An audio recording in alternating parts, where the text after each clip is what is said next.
90 రోజుల కోర్సు పూర్తి చేస్తే చాలు 100% ప్లేస్మెంట్ సపోర్ట్ తో సాఫ్ట్వేర్ జాబ్ మీ సొంతం. వెంటనే కోడ్ జ్ఞాన్ డెస్టినేషన్ ని సంప్రదించండి. నమస్తే, మీరు చూస్తుంది సుమన్ టీవీ. నేను మీ కీర్తి. నాతో పాటు ప్రముఖ ఆస్ట్రాలజర్ సురేష్ బాబు గారు ఉన్నారు. నమస్తే సురేష్ బాబు గారు. కీర్తి గారు నమస్కారం అండి. సురేష్ బాబు గారు, ద్వాదశ రాశుల్లో భాగంగా ఏ రాశుల వరకు ఎలా కలిసి వస్తుంది, ఎంతవరకు కలిసి వస్తుంది, ఏమేమి రెమెడీస్ చేస్తే ఇంకొంచెం సక్సెస్ఫుల్గా ముందుకు వెళ్తాము అని మీరు చెప్తా ఉన్నారు. కమెంట్ బాక్స్ మీరు ఒకవేళ చెక్ చేసి ఉంటే కనుక 99.9% అన్ని పాజిటివ్ రిజల్టే కనిపిస్తున్నాయి. యాజ్ ఇట్ ఈస్ జరుగుతుందండి. రెమెడీస్ ఫాలో అయితే మాకు ఉపశమనం లభిస్తుందని నిజంగా దేవుడు ఇచ్చిన బ్లెస్సింగ్సే అనుకోవాలి. మీరు అలా చెప్పడం, మాకు అలా కలిసి రావడం కూడా. మనం ఈ మార్చి మంత్ కనుక చూసుకుంటే మనకి తెలుగు మాసాల్లో కోయిన్సిడెన్షియల్గా మనకి ఫాల్గుణ మాసం స్టార్ట్ అవుతుందండి. ఈ ఫాల్గుణ మాసంలో ముఖ్యమైన పండుగలు రెండు ఉంటాయి. ఒకటి హోలీ, పౌర్ణమి రోజు వస్తుంది. తర్వాత మనకి ఈ మాస ఎండ్లో మనకి ఉగాదితో స్టార్ట్ అయిపోతుంది. ఉగాది నుంచి మనకు కొత్త ఇయర్ స్టార్ట్ అయిపోతుంది. అక్కడ నుంచి చైత్ర మాసం అంతా స్టార్ట్ అయిపోతుంది. అయితే ఈ మాసంలో ఫాల్గుణ మాసం కూడా చాలా ముఖ్యమైన మాసం, ఇంపార్టెంట్ అయిన మాసం, పవిత్రమైన మాసం అనమాట. ఈ మాసంలో 12 రాశుల వాళ్ళకి ఎలా ఉందో మనం తెలుసుకుందాం. మనకి జ్యోతిష శాస్త్రం అసలు ఎందుకు అవసరం? ముఖ్యమైన ఫండమెంటల్ క్వశ్చన్. మహర్షులు ఈ జ్ఞానాన్ని మనకి ఇచ్చింది ఎందుకంటే ధర్మార్థ కామ మోక్షాలు కనుక సాధించేటప్పుడు అనుకూలమైన పరిస్థితులు, ప్రతికూలమైన పరిస్థితులు ఉంటాయి అనమాట. మనం ఏమంటారు, చాలా క్లవర్గా ఉండాలి. ఎక్కడైతే మనకు అనుకూలంగా ఉందో అక్కడ మన ఎనర్జీని అంతా ఉపయోగించుకోవాలి. ఎక్కడైతే మనకు ప్రతికూలంగా ఉందో ఆలోచించుకొని 1-2 సార్లు రెమెడీస్ తీసుకొని ముందుకు ప్రికాషన్స్ తీసుకొని వెళ్ళాలండి. సో అలా అయితే ఏమవుతుంది క్వశ్చన్, మనకి లైఫ్ చాలా బ్లిస్ఫుల్గా హ్యాపీగా ఉండి, తక్కువ మనకి లైఫ్ ఇస్ వెరీ షార్ట్ కదండి. ఎక్కువ సాధించడానికి అవసరం ఉంటుంది. ఎక్కువగా ధర్మము, ఎక్కువగా అర్థము, ఎక్కువగా కామము, ఎక్కువగా మోక్షం. తక్కువ టైంలో అన్ని మనం చేసుకుంటూ వెళ్ళిపోతున్నాం. ఎక్కడైతే ప్రతికూలంగా ఉంటుందో, ₹1,00,000 సంపాదించడానికి 10 ఏళ్ళు పట్టవచ్చు, అసలు సంపాదించుకోకపోవచ్చు. కరెక్ట్గా కనుక చూసుకుంటే వెరీ ఎవ్రీడే 1,00,000 రావచ్చాము. సో అందుకని చెప్పేసి ఇది శాస్త్రం మనకి ఎలా యూజ్ అవుతుందంటే ఒక దిక్సూచి లాగా, ఒక ఇండికేటర్ లాగా మనకి యూజ్ అవుతుంది. కార్లు నడిపేట ఒక డాష్ బోర్డ్ లాగా ఎలా ఉంటాయి పారామీటర్లు, అలా చూసుకుంటే లైఫ్కి సంబంధించిన మన మహర్షులు ఇచ్చిన జ్ఞానం అండి. దీన్ని వాడి ప్రతి ఒక్కళ్ళు ఎంతో శోభాయమానంగా, అష్టైశ్వర్యాలతో, భోగభాగ్యాలతో లైఫ్ అనేది బ్లిస్ఫుల్గా హ్యాపీగా జీవించాలని చెప్పేసి మనం కోరుకుంటూ ఈ మాసంలో 12 రాశుల వరకు ఎలా ఉందో చూద్దాం. సో మిథున రాశి వారికి మార్చి నెల ఎలా ఉండబోతుందండి? మనం మిథున రాశి కనుక చూసుకుంటే ఇందులో ఫస్ట్ మృగశిర 3-4 పాదాలు, ఆరుద్ర 1-2-3-4 పాదాలు, పునర్వసు 1-2-3 పాదాలంతా మిథున రాశిలో ఉంటాయండి. పేరు బలం పెట్టి మనం కనుక చూసుకుంటే కా, కీ, కు, కం, జ్ఞ, చ, కే, కో, హ ఈ అక్షరాలు మోరార్లెస్ ఇదే సౌండ్తో వాళ్ళ బాగా పాపులర్ అని అందరు పిలిచే పేరు కనుక ఫస్ట్ లెటర్ ఉంటే మిథున రాశి. అంటే నాకు కూడా వర్తిస్తుంది ఇది. మీది కీర్తి గారు అన్నారు.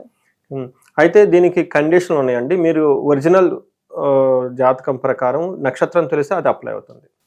అయితే కీర్తి ప్రతిష్టలకు సంబంధించి అఫ్కోర్స్ మీ పేరుగా కీర్తి కాబట్టి అండి, కొన్ని విషయాల్లో పేరు బలం కూడా అప్లై అవుతుంది. అది పర్టికులర్గా బయట ప్రపంచం మీతో ఇంటరాక్ట్ అయ్యేటప్పుడు, బయట ప్రపంచం మిమ్మల్ని పర్సీవ్ చేసేటప్పుడు కీర్తి అంటే ఏంటి, మీరు లోన హ్యాపీగా ఉండొచ్చు, కానీ ఎదుటి వాళ్ళు చూడు ఎంత ఎదిగిపోతుందో అని నేర్చుకోవచ్చు. అంటే ఎదుటి వాళ్ళు, మీరు ఒక్కోసారి ఇంటర్నల్గా ఏవో బాధలు ఉంటాయి మీకు, సమ్ ప్రాబ్లమ్స్, కానీ ఎదుటి వాళ్ళు చూడు ఎంత హ్యాపీగా ఉన్నారనుకోవచ్చు, వాళ్ళకేమి గొప్పవాళ్ళు అనుకోవచ్చు. అంటే మీరు అనుకున్న ఎదుటి వాళ్ళు మీ గురించి ఏమనుకుంటున్నారు అనేది పేరు బలం బట్టి తెలుస్తుంది. ఇంటర్నల్గా మీరు యాక్చువల్గా ఎలా ఫీల్ అవుతున్నారు అనేది మీ యొక్క జన్మ నక్షత్రం బట్టి తెలుస్తుంది. బట్ ఏది ఇంపార్టెంట్? జన్మ నక్షత్రమే ఇంపార్టెంట్. కానీ పొలిటీషియన్లకి జనాలు నా గురించి గొప్పగా అనుకోవాలి, అందుకని వాళ్ళు పేర్లు మార్చుకుంటారు. ఫిల్మ్ స్టార్లు లోన ఏదన్నా వాళ్ళకి సెలబ్రిటీ పీపుల్ ఇది ఉండాలి, వాళ్ళని సెలబ్రేట్ చేయాలి అని అనుకుంటారు. సెలబ్రేట్ చేయాలి వాళ్ళకి, తర్వాత నన్ను అందరూ యాక్సెప్ట్ చేయాలి. పొలిటీషియన్లు నా పర్సనల్ లైఫ్ కంటే కూడా అది ఇంపార్టెంట్. నా personal life is associated that అని కదా. అలాంటి వాళ్ళకి డామినేట్గా పేర్లు మార్చుకోవటం అవన్నీ చేస్తూ ఉంటారు. కొంతమంది ఉండేవాళ్ళు దీంట్లో ఉంటే బాగుంటుందని చెప్పుకుంటారు. మీ చాయిస్. మీరు యాంకర్గా కీర్తి ప్రతిష్టలు సాధించాలనుకుంటున్నారా, దాన్ని ఫాలో అవ్వండి. నాకు ఎట్లా ఉన్నా నా లైఫ్ బాగుంటుంది, ఇది ఫాలో అవ్వండి. లైఫ్ బాగుండాలండి. బట్ ఇప్పుడు ఆల్వేస్ మీకు పేరు బలం 70% అప్లై అవుతుంది, 100% నక్షత్రం అప్లై అవుతుంది. కొంతమందికి నక్షత్రం లేదు కాబట్టి ఇది అవుతుంది, ఇంకా వేరే ఆప్షన్ లేదు కాబట్టి. సో మనకి ఇందులో గ్రహస్థితిని బట్టి చూసుకుంటే సూర్య సంచారం మీనరాశిలో, బుధుని సంచారం కూడా మీనరాశిలోనే ఉంది. అక్కడ ఆల్రెడీ రాహు కూడా ఉన్నారండి. శుక్రుడు వచ్చేటప్పటికి మీనరాశిలోనే ఉన్నారు. 4 గ్రహాలు మనకి మీనరాశిలో ఉన్నారు. వీళ్ళకి 10th హౌస్ అవుతుందండి ప్రొఫెషన్ రిలేటెడ్ మ్యాటర్స్లో. తర్వాత జనరల్గా 10th హౌస్లో ఎన్ని ప్లానెట్స్ ఉంటే అన్ని ప్లానెట్స్ ద్వారా వీళ్ళకి లాభం ఉంటుంది. సో వీళ్ళకి ఎక్కువ 4 ప్లానెట్స్ అన్ని ఒకటే ప్లేస్ లో ఉన్నాయి. ఈసారి ఈ మార్చి మంత్ అలానే ఉన్నాయండి. సో ఏమవుతుందంటే మిథున రాశిలో 10th హౌస్ లో ఎక్కువ ప్లానెట్స్ ఉంటే అన్ని చోట్ల నుంచి మనీ రిసోర్స్ వస్తుంది. ఓకే. మన 11th హౌస్లో అంటే అన్ని చోట్ల నుండి లాభం వస్తుంది. ఎక్కడెక్కడ ఉంటే మనీ సోర్స్ ఎక్కడ ఒకటి ఉన్నా మనం వర్క్ చేస్తే కదా మనీ సోర్స్ వచ్చేది. అది 4th అంటే మల్టీ టాలెంటెడ్గా వర్స్టైల్గా ఈ మిథున రాశి వాళ్ళు ఉంటారని మనం చెప్పుకోవచ్చు అనమాట. అందులో రాహు ఉండటం వల్ల ఫిలిం స్టార్లకి వీళ్ళకి చాలా బాగా కలిసి వచ్చేస్తుంది. అక్కడే సూర్యుడు ఉండటం వల్ల గవర్నమెంట్ అఫీషియల్స్ నుంచి బాస్ నుంచి చాలా చాలా లాభం కలుగుతుంది. తర్వాత వీళ్ళకి బుధుడు కూడా అక్కడే ఉన్నారు. స్పీకింగ్, రైటింగ్ ఇవన్నీ ఏమైనా ఉంటే కమ్యూనికేషన్స్, ట్రాన్సాక్షన్స్, మెయిల్స్ ఇవన్నీ చక్కగా వెళ్ళిపోతూ ఉంటాయి. ఇలా అనుకున్నది వెరీ ఈజీగా కమ్యూనికేట్ చేయగలుగుతారు అనమాట. అంతేకాకుండా వీళ్ళకి ఇంకెవరున్నారు, శుక్రుడు ఉన్నారు. శుక్రుడు 10th హౌస్లో ఉంటే కొంచెం ఇది ఇబ్బంది పడుతుంది. అంటే మనకి ఆపోజిట్ ఏమని చెప్తారంటే లేడీస్ అయితే జెంట్స్ నుంచి లేడీస్కి కొంచెము మేల్స్ ఫీమేల్స్ వర్క్ చేస్తుంటారు కదండి, కొలీగ్స్, అక్కడ వాళ్ళకి సఖ్యత కుదరదు అనమాట. మిస్అండర్స్టాండింగ్ వచ్చే అవకాశం ఎక్కువగా ఉంటుంది. సో మనకి 10th హౌస్లో శుక్రుడు అంతా యోగ్యతని ఇవ్వడండి, ఆయనకి అది కొంచెం డ్రాబ్యాక్ అక్కడ. ఎందుకంటే శుక్రుడు అంటే లగ్జరీ, కంఫర్ట్, రొమాన్స్, ప్లేజర్స్. ఆయన తీసుకెళ్ళి పని చేయమంటే నచ్చదు ఆయనకి. బయట ఉన్నా అనుకుంటారు ఇది డిఫరెంట్ ఎనర్జీ అనమాట. ఇక్కడ కూర్చోమంటే ఏంటి నేను ఎలా ఉండేవాడిని, పని చేయాలా, ఉదయం 7 మార్నింగ్ వచ్చి ఆయన వచ్చేయాలా, బాస్ రకరకాల మాట్లాడుతుంటారు, వెనక నడుము నింపడుతుంది, కూర్చోవాలి, స్లీప్, ఈ ఫీల్ అడేక్ కింద. అందుకని అది ఒకటి మిగతా ప్లానెట్స్ అన్నీ ఉంటాయి అనమాట. సో అందుకని వాళ్ళు ఏం చేస్తారంటే ఊరకొండకుంటే వెళ్తే వాళ్ళతో గొడవలు గొడవలు చేస్తూ ఉంటారు, ఫ్రస్ట్రేషన్ వచ్చేసి పక్కన పెట్టేసుకుంటారు అనమాట. సో చూడండి ఎలా సో నైస్ గా బ్యూటిఫుల్ గా పెట్టారండి. మనకి టెక్నికల్ గా కనుక చూసుకుంటే మహర్షులు మనకి ఏం చేశారంటే సూక్ష్మ గోచారం, లఘు గోచారం ప్రకారం వెరీ సింపుల్ గా పెట్టారు. సూర్యుడు మారక ముందు ద్వేషం, ఏమంటారంటే కొంచెం హేట్ చేసే అవకాశం ఎక్కువగా ఉంటుంది, ద్వేషం అనమాట. అంటే మనకి ఏం చెప్తారు, మన చుట్టూ ఉండే వాతావరణం మనకి అనుకూలంగా ఉండదు, ఇబ్బంది పెట్టే విధంగా ఉంటుంది అనమాట. ద్వేషించే స్వభావం ఉన్న వాళ్ళు ఎక్కువగా ఉంటారు. అయితే సూర్యుడు మారటం తర్వాత క్రియాఫలం, ప్రొఫెషనల్ రిలేటెడ్ మ్యాటర్స్లో చాలా బాగుంటుందండి, వీళ్ళకి చాలా యాక్టివ్గా ఉంటారు. ఫస్ట్ హౌస్లో శత్రుపీడం, కొంచెం మార్స్ ఉండటం వల్ల, ఫస్ట్ హౌస్లో ఉండటం వల్ల వీళ్ళకి ఎనిమీస్ నుంచి ఇబ్బందులు వచ్చే అవకాశం ఎక్కువగా ఉంటుంది. బట్ ఓవరాల్గా బుధుడు ఉండటం వల్ల ఓవరాల్గా హ్యాపీనెస్ ఉండే అవకాశం ఎక్కువగా ఉంటుంది.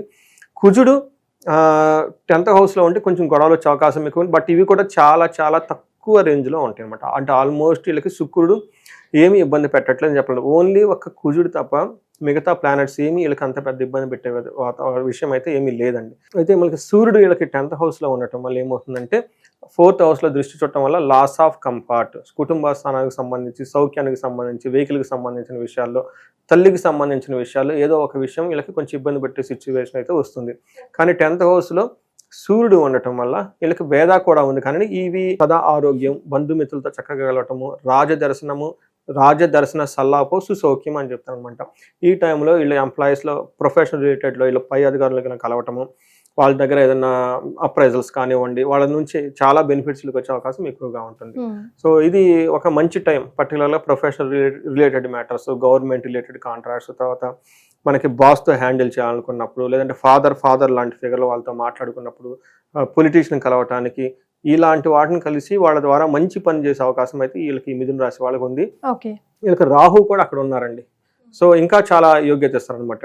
10th హౌస్లో క్రూర గ్రహాలు ఉన్నా కానీ వీళ్ళు బాగా సపోర్ట్ చేస్తారు. అందులో శుక్రుడు తప్ప మిగతా అన్ని గ్రహాలు బాగా మంచి యోగ్యతను ఇస్తారు అనమాట. తర్వాత మనకి కుజుడు వీళ్ళకి 1st హౌస్లో ఉండి 4th హౌస్ 8th హౌస్ చూడటం వల్ల వీళ్ళకి చాలా ఇబ్బంది పడే అవకాశం ఎక్కువగా ఉంది. కుజుడి విషయంలో వీళ్ళు కొంచెం జాగ్రత్తగా ఉండాలి. ఎలాంటి ప్రాబ్లమ్స్ వస్తాయి అంటే మనకి సంస్కృతంలో ఏం చెప్తారు, జ్వరం, ఖడ్గ, వ్రణం, చైవ, భార్య బంధు విరోధ కృత్, చంద్రరాశిగత భౌమ, యక్ష రాక్షస పీడనం అని చెప్తారు.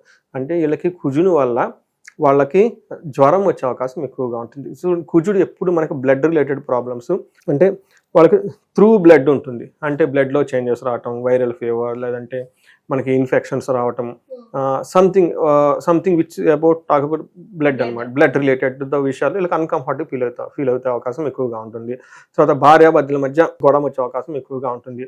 అంతేకాకుండా యక్ష రాక్షస పీడనం, పర్టికులర్ కొంత రాశులు వాళ్ళకి మూని యొక్క బలం లేని వాళ్ళకి అనవసరంగా టూ మచ్ మెంటల్ టెన్షన్ రావటం, హాలోజినేషన్స్, ఇల్యూజన్స్, నైట్ పడుకుంటే కాళ్ళు నొక్కటం, చెస్ట్ పట్టుకోవటం, తర్వాత నైట్ పడుకోవాలంటే భయపడటం, అనవసరంగా ఇవన్నీ జరిగే అవకాశాలు ఎక్కువగా ఉంటుంది అనమాట. అంటే అవి మనకు బయటకు చెప్పుకుంటే అదేదో సిల్లీగా ఉంటుంది, కానీ లోన మనం ఫీల్ అవుతాం, భయపడుతూ ఎక్కువగా ఉంటుంది అనమాట. ఇవన్నీ మనకి కుజును అక్కడ ఉండటం వల్ల అవుతుందండి. వాళ్ళ తర్వాత వీళ్ళకి చిన్న దగ్గర నుంచి పెద్ద వరకు వాళ్ళ బ్లడ్ ఏదో ఒక విధంగా వాళ్ళు కళ్ళు చూసుకుంటారండి. సో కిచెన్లో చిన్నగా మైల్డ్గా కట్ అవ్వటము, లేదంటే అక్కడ నుంచి స్టార్ట్ అయిపోయి మనకి యాక్సిడెంట్లు అయిపోయేదాకా కూడా ఉంటుంది. అంటే వాళ్ళకున్న వేరియస్ ప్లానెటరీ కాంబినేషన్ బట్టి కనుక చూసుకుంటే బట్ చెస్ట్ పట్టుకోవటం, ఫీర్గా ఉండటం, గాయాల అవకాశం ఎక్కువగా ఉంటుంది. సో ఈ విషయంలో కొంచెం కుజుడికి సంబంధించి పరిహారాలు చేసుకుంటే చాలా బాగుంటుంది. మనకి 10th హౌస్లో శుక్రుడు ఉండటం వల్ల జనరల్గా గొడవలు వచ్చే అవకాశం ఎక్కువగా ఉంటుంది. కానీ ఈసారి శుక్రుడు వీళ్ళకి మంచిగా చేస్తారు. ఏ విధంగా అంటే గొడవలు కానివ్వండి, శత్రువుల భయం కానివ్వండి, తర్వాత జెంట్స్ అయితే లేడీస్ ద్వారా, లేడీస్ అయితే జెంట్స్ ద్వారా గొడవలు రావటం, ఇలాంటి విషయాల్లో ఎక్కడన్నా మనస్పర్ధలు వచ్చినా చాలా తక్కువలో వచ్చి ఎక్కువగా వీళ్ళని ఇబ్బంది పెట్టే స్థితిలో అయితే శుక్రుడు లేడు. కానీ శుక్రుడు వీళ్ళకి గెయిన్ ఆఫ్ వెహికల్స్, వీళ్ళు ఈ టైంలో కొత్తగా వెహికల్స్ కొనే అవకాశం ఎక్కువగా ఉంటుంది. మిథున రాశి వాళ్ళు ఎడ్యుకేషన్ రిలేటెడ్ మ్యాటర్స్లో వీళ్ళకి చాలా ఫేవరబుల్గా ఉంటుంది. అందులో ఇప్పుడు ఎగ్జామ్స్ టైం కదండి, వీళ్ళకి చాలా ఫేవరబుల్గా ఉండే అవకాశం ఎక్కువగా ఉంటుంది. ఓకే, సో మరి నక్షత్రాల ప్రకారం ఎలా ఉంటుందండి వీళ్ళకి? మృగశిర, ఆరుద్ర, పునర్వసు నక్షత్రాలు ఉంటాయి. మృగశిర నక్షత్రం వాళ్ళు కనుక చూసుకుంటే 2 విషయాల్లో చాలా పాజిటివ్, 2 విషయాల్లో కాంప్లికేటెడ్గా ఉంటుంది, ఛాలెంజింగ్ ఉంటుంది. ఫస్ట్ ఎక్కడ పాజిటివ్ అంటే పరవాసం. ఫారిన్ వెళ్ళాలనుకున్న వాళ్ళకి ఖచ్చితంగా మంచి అవకాశం అయితే ఉంటుంది. వస్త్రలాభం, మంచి షాపింగ్ అవన్నీ, చక్కగా బట్టలు అవన్నీ తీసుకునే అవకాశం ఎక్కువగా ఉంటుంది. గొడవలు పడే అవకాశం ఎక్కువగా ఉంటుంది. హెల్త్ కాంప్లికేషన్స్ ఉండే అవకాశం ఎక్కువగా ఉంది. అదే మనకి ఆరుద్ర నక్షత్రం వాళ్ళకి హెల్త్ పాజిటివ్గా చూస్తే వస్త్రలాభం ఉంది. పరవాసం, ఫారిన్ వెళ్ళాలనుకున్న వాళ్ళకి, లాంగ్ స్టే చేయాలనుకున్న వాళ్ళకి చాలా బాగుంది. ఆరుద్ర నక్షత్రం వాళ్ళకి హెల్త్ కాంప్లికేషన్స్ ఉండే అవకాశం ఎక్కువగా ఉంటుంది. వీళ్ళకి ఆ తరం వాడకూడదు కానీ వాడాలి నా ధర్మం ప్రకారం. వీళ్ళకి మరణం అని కూడా ఉంది. మరణం అంటే భయపడొద్దు, మీరు చేస్తున్న ఒక ప్రాజెక్ట్ కానివ్వండి, ఏదో ఒకటి మధ్యలో వచ్చి ఆగిపోయే అవకాశం, స్తంభించిపోయే అవకాశం ఎక్కువగా ఉంది. సో అది గమనించుకోవాలి. రెండోది పునర్వసు నక్షత్రం వాళ్ళకి పాజిటివ్ సెన్స్లో చూస్తే వస్త్రలాభం ఉంది, పరవాసం ఉంది. తర్వాత ఛాలెంజెస్ కనుక చూస్తే ఫైనాన్షియల్ స్ట్రగుల్స్, తర్వాత దేహ పీడనము, వీళ్ళకి కూడాను మరణ తుల్యం, ఇవి ఉందండి. ఇది కొంచెం గమనించుకొని జాగ్రత్తగా ఉంటే బాగుంటుంది. ఇంకా మనకి నక్షత్రం ప్రకారం ఎలాంటి వాళ్ళు జాగ్రత్తగా, మృగశిర నక్షత్రం వాళ్ళకి సుఖనాశనం. అప్పటిదాకా వాళ్ళు లగ్జరీగా, కంఫర్టబుల్గా ఏదైనా ఉంటే అలాంటిది ఏదైనా ఒక వస్తువు ఇంట్లో కానివ్వండి, కార్లు కానీ సంథింగ్ ప్రాబ్లమ్ అయ్యి వీళ్ళకి డిస్టర్బెన్స్ అవుతుంది, అన్కంఫర్టబుల్గా ఫీల్ అవుతారు శారీరకంగా. అది చిన్నది, పెద్ద ప్రాబ్లం ఏం కాదు. పునర్వసు నక్షత్రం వాళ్ళకి సూర్యుని వల్ల ఉండటం వల్ల ఏమవుతుందంటే అక్కడ ఆల్రెడీ ఒక కుజుడు కూడా ఉండటం వల్ల కొంచెం చెస్ట్ రిలేటెడ్ ప్రాబ్లమ్స్లో చాలా జాగ్రత్తగా ఉండాలి. గ్యాస్ట్రైటిస్ వచ్చేసి చెస్ట్ పట్టుకోవటము, లేదంటే అక్కడ నుంచి స్టార్ట్ అయ్యి మైల్డ్గా మనకి ఇందులో కొంచెం హార్ట్ పేషెంట్స్ వాళ్ళు చాలా జాగ్రత్తగా ఉండటం. ఎందుకంటే సూర్యుడు యొక్క ప్రభావం చెస్ట్ మీద చాలా ఎక్కువ ఉంటుంది. అందుకని ఈ విషయం వాళ్ళు కొంచెం గమనించుకోవాలి. మిగతా విషయాలు పెద్ద ఎవరికి ఏమైతే అవసరం లేదు. మనకి మనం చెప్పుకుంటున్నట్టు వీళ్ళకి ఫారిన్ వెళ్ళాలనుకున్న వాళ్ళకి, లేదు అంటే కలహం, గొడవలు అయ్యే అవకాశాలు ఎక్కువగా ఉన్న వాళ్ళకి, లేకుంటే ఏదైనా కనుక మనం ఇప్పుడు దాకా చెప్పుకుంటే ఏదైనా కనుక ప్రాబ్లం వాళ్ళకుంటే ఏకాదశ రుద్రాభిషేకం లోకల్గా వాళ్ళ గుళ్ళో కానీ, లేదంటే మహన్యాసపూర్వక ఏకాదశ రుద్రాభిషేకం చేయించుకున్న చాలా బాగుంటుంది. తర్వాత వీళ్ళకి కూడాను సూర్యుడి వల్ల ఇంపాక్ట్ చాలా ఎక్కువగా ఉంటుందండి. వీళ్ళు గాయత్రి మంత్రం జపించుకున్నా, లేదంటే సూర్యుడికి ఆర్గ్యం, చాలా సింపుల్ వర్క్ అండి, చాలా బాగుంటుంది. సూర్యుడు లేడీస్కి ఎస్పెషల్లీ ఆర్గ్యం చేస్తే చాలా బాగుంటుంది. సూర్యుడికి నమస్కారం అంటే ప్రీతి, అందుకని సూర్య నమస్కారం అంటాం. అట్లీస్ట్ మనకి సూర్యుడికి ఎదురుగా ఉదయాన్నే వెలిగి చేసి మనకి ఆర్గ్యం, మనకి తెలిసే ఉంటుంది ఆర్గిపోయడం అంటే, రావి చెంబు తీసుకొని అందులో కొంచెం అక్షంతలు వేసుకొని, కొంచెం పసుపు, ఒక తమలపాకు లాంటిది ఏదైనా పెట్టేసి సూర్యుడికి ఎదురుగా అభిముఖంగా నుంచొని పైనుంచి ఇలా నీళ్లు దారబోస్తూ ఉంటే ఆ సూర్యుడి యొక్క కిరణాలు నీళ్ళలో నుంచి చెల మీద పడాలి, అది థియరీ అనమాట. సో పెడితే ఈ దేహ పీడనం, హెల్త్ కాంప్లికేషన్స్ నుంచి బయటకు వచ్చేస్తారు. వాళ్ళకి ఇంకా బాగా సీరియస్గా ఉంది అనుకుంటే అమృత మృత్యుంజయ హోమం చేపించుకున్నా కానీ, లేదంటే వీళ్ళు శ్రీశైలంలో స్పర్శలింగ దర్శనం చేసుకున్నా, లేదంటే చండీ హోమం చేసినా కానీ ఈ కలహాలు, మరణ తుల్యం లాంటి సిచ్యువేషన్ నుంచి బయట వచ్చే అవకాశం చాలా ఎక్కువ ఉంటుందండి. సో మొత్తానికి 60-40లో ఉన్నారు, ఈజీగా మంత్ని దాటేయచ్చు వీళ్ళు కూడా. దాటేయచ్చు. చాలా సంతోషం అండి, ధన్యవాదాలు. సుమన్ టీవీలో మీ పర్సనల్ అండ్ బిజినెస్ ప్రమోషన్స్ కోసం కింది నెంబర్కి కాంటాక్ట్ చేయండి.